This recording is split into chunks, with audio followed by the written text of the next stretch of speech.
Hello tout le monde, j'espère que vous allez bien. On se retrouve donc aujourd'hui pour une nouvelle vidéo et je vais commencer avec Bonne nuit mon ange de Aimé Molloy.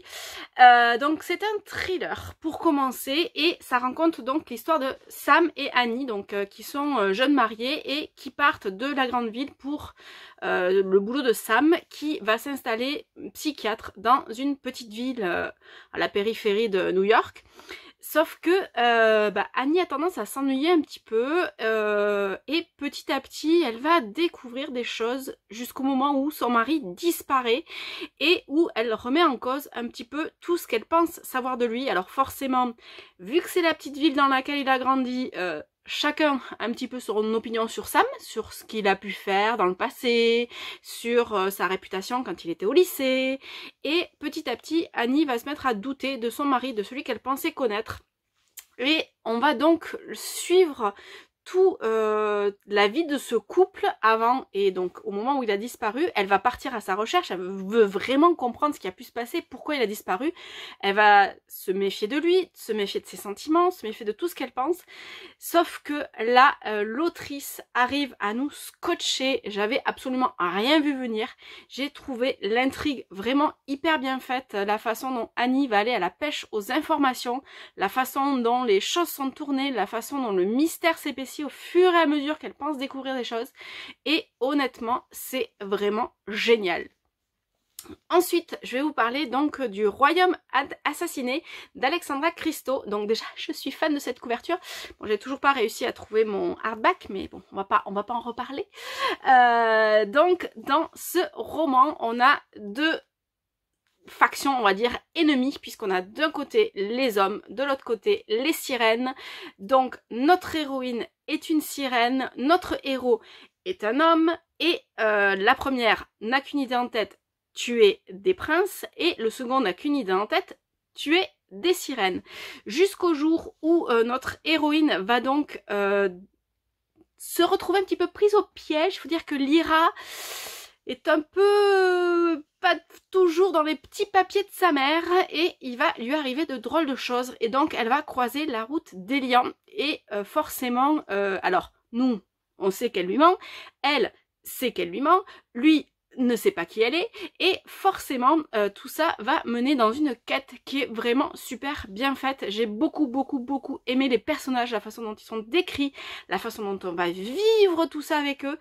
J'ai trouvé ça vraiment super bien fait. Alors ça reste quand même léger dans le sens où il n'y a pas un monde hyper développé vu que c'est un tome unique, même si l'autrice elle rentre bien dans les détails de tout ce qu'elle a envie de décrire et tout ça, mais du coup c'est beaucoup basé sur l'action, sur ce qui se passe entre nos deux héros, sur leur recherche de l'arme fatale pour pouvoir tuer tout le monde, enfin, du moins tuer leurs ennemis, et forcément, petit à petit, on va les voir tous les deux évoluer, et j'ai vraiment beaucoup aimé cette ambiance et la façon dont les choses sont décrites.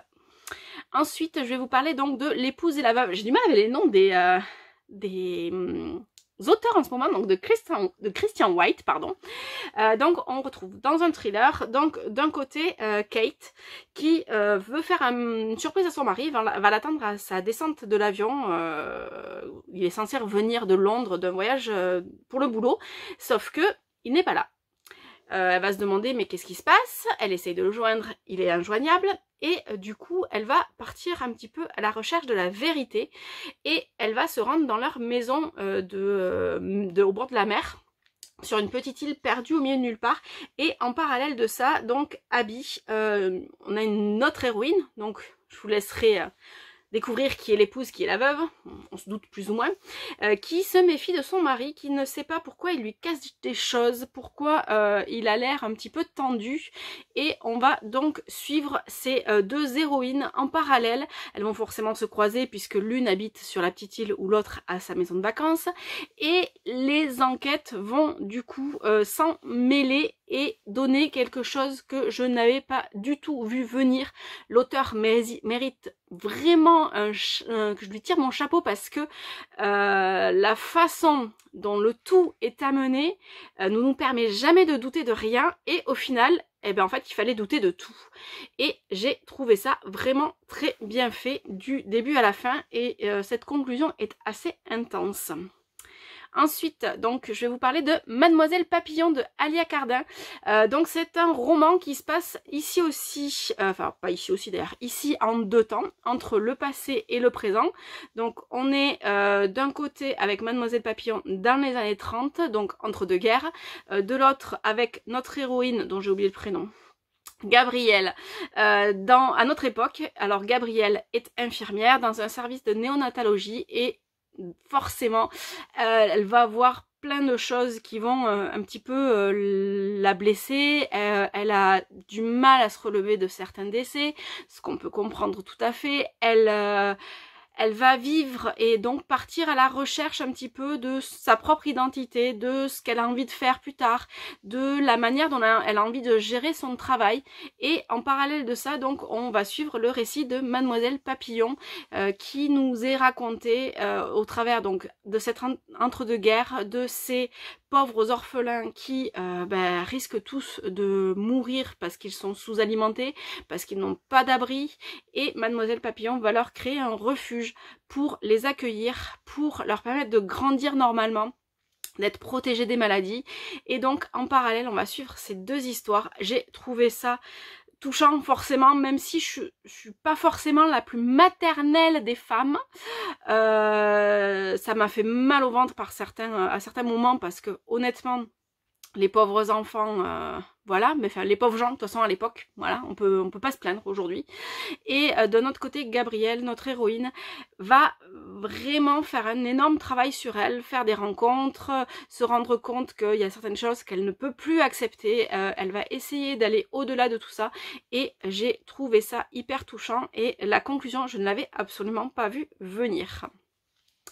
Ensuite, donc, on va passer sur un petit livre jeunesse, donc Winter House Hotel de Ben Gutterson. Je sais pas pourquoi je voulais lui mettre un S de plus, donc Gutterson. Donc je suis fan déjà de cette couverture qui promet un voyage pour Noël assez intense. Et donc on va croiser la route d'Elisabeth, notre héroïne, qui est envoyée par son oncle et sa tante donc dans cet hôtel pour passer les fêtes pendant que eux se barrent en vacances sans elle. Elle n'est pas forcément hyper contente au départ, sauf que elle va faire des rencontres, elle va rencontrer un jeune garçon de son âge, elle va s'engueuler avec lui, ils vont mener une enquête tous les deux, ils vont chercher à comprendre ce qui se passe, et j'ai trouvé ça vraiment super mignon, super addictif. Le petit côté policier jeunesse est très bien fait, et on ne s'ennuie pas une seule seconde avec eux. Et pour finir, donc, je vais vous parler du premier tome d'Anuki de Sénégas et Mopomé, La guerre des poules. Donc il faut savoir que c'est un album où il n'y a que des dessins et pas du tout de texte. Et donc c'est expliqué à la fin de l'histoire que l'objectif c'était vraiment que les enfants puissent se créer leur propre histoire, dans un sens, à base de dessins qui existent, donc ça part pas non plus dans tous les sens. J'ai trouvé les dessins vraiment super mignons, la façon dont l'histoire est racontée au travers de ces dessins est vraiment super chouette, et je suis curieuse de lire la suite. Voilà pour les livres dont je voulais vous parler aujourd'hui. Je vous dis à très bientôt. Bye bye.